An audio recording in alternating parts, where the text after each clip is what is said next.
انسان کے اندر ادب ہونا چاہیے۔ اس ادب کی برکت سے اللہ پاک اس کے درجے بلند فرماتے ہیں، دنیا کے اندر بھی اس کو عزت ملتی ہے اور آخرت کے اندر بھی اس کا مرتبہ اور شان بلند ہوگی عام لوگوں کی بنسبت۔ تو ادب کا زیادہ لحاظ رکھنا چاہیے، خیال رکھنا چاہیے ہر حوالے سے، اور ہر ایک کا ادب اس کی حیثیت کے مطابق یہ اختیار کرنا چاہیے۔ تو اس کی فضیلت بھی ہے اور حکم بھی ہے، اور شریعت میں بھی یہی ہے، اپنی اولاد کو ادب سکھاؤ۔ ادب کی وجہ سے علم حاصل ہوتا ہے، ادب کی وجہ سے عزت ملتی ہے، ادب کی وجہ سے اللہ پاک اس کے نام کو بلند کرتے ہیں دنیا کے اندر بھی، اور آخرت میں درجہ بلند ہوگا۔ امام احمد بن حنبل رحمہ اللہ کا ایک ہمسایہ رہتا تھا لوہار، لوہے کا کام کرتا تھا، لوہا کوڑتا تھا اور لوہے کو گرم کر کے مختلف اشیاء بناتا تھا۔ تو آپ لوگ جانتے ہیں کہ لوہار لوہے کو جب بھٹی کے اندر گرم کرتا ہے تو پھر اس پر گرم ہونے کے بعد اس کو کوڑتا ہے، ہتھوڑا چلاتا ہے۔ تو اس کی عادت یہ تھی کہ جب وہ لوہا کو کوٹ رہا ہوتا تھا بھٹی سے نکال کر، جب وہ کسی سانچے میں اس کو ڈھار رہا ہوتا تھا، اگر عین اسی وقت اس نے اپنا ہتھوڑا اپنے کندھوں کے اوپر اٹھایا ہوا ہوتا تھا، اگر اذان آ جاتی اللہ اکبر اللہ اکبر، جب یہ صدا سنتا تھا تو اٹھائے ہوئے ہتھوڑے کو وہ لوہے پر نہیں مارتا تھا بلکہ اس کو زمین پہ رکھ دیتا تھا۔ یہ اس کی عادت تھی، معمول تھا اس کا۔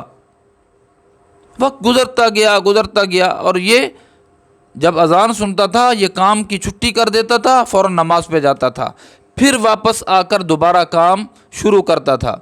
وقت گزرتا گیا، یہ بوڑھا ہو گیا، پھر فوت ہو گیا۔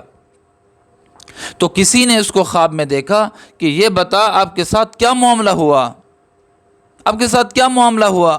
لوہار کا کام کرتے تھے، عام فرائض اور واجبات کا اہتمام تھا، کوئی لمبی چوڑی جو آپ کی عبادات ہیں وہ بھی نہیں تھیں، لمبی چوڑی تہجدیں بھی نہیں ہیں، لمبی چوڑی عبادت کی شہرت بھی نہیں ہے۔ کیا بنا؟ کہنے لگا، لوہار کہتا ہے امام احمد بن حنبل کے نیچے والا درجہ اللہ نے مجھے عطا کر دیا ہے۔ ارے وہ کیسے؟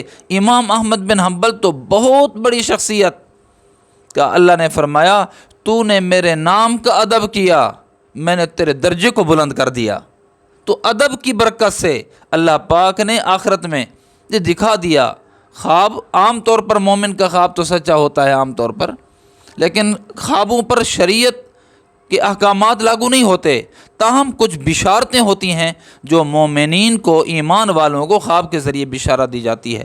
تو کہنے لگا کہ اللہ نے فرمایا تو میرے نام کا ادب کرتا تھا، اللہ اکبر کی صدا بلند ہوتی تھی، کام کو چھوڑ چھاڑ کر مجھے سجدہ ریز ہونے کے لیے چل پڑتا تھا، تو نے میرے نام کی قدر کی، میرے نام کا ادب کیا، میں نے تیرے درجے کو بلند کر دیا۔ تو ادب ہونا چاہیے، اللہ اس کے رسول کا ادب ہونا چاہیے، اللہ کا وفادار ہونا چاہیے، اللہ کے رسول کا وفادار ہونا چاہیے، غداری سے اپنے آپ کو بچانا چاہیے۔ پھر دیکھیں اگر ادب کریں گے تو دنیا کے اندر بھی ہم کامیاب ہو جائیں گے اور آخرت میں بھی فائز المرام ہو جائیں گے۔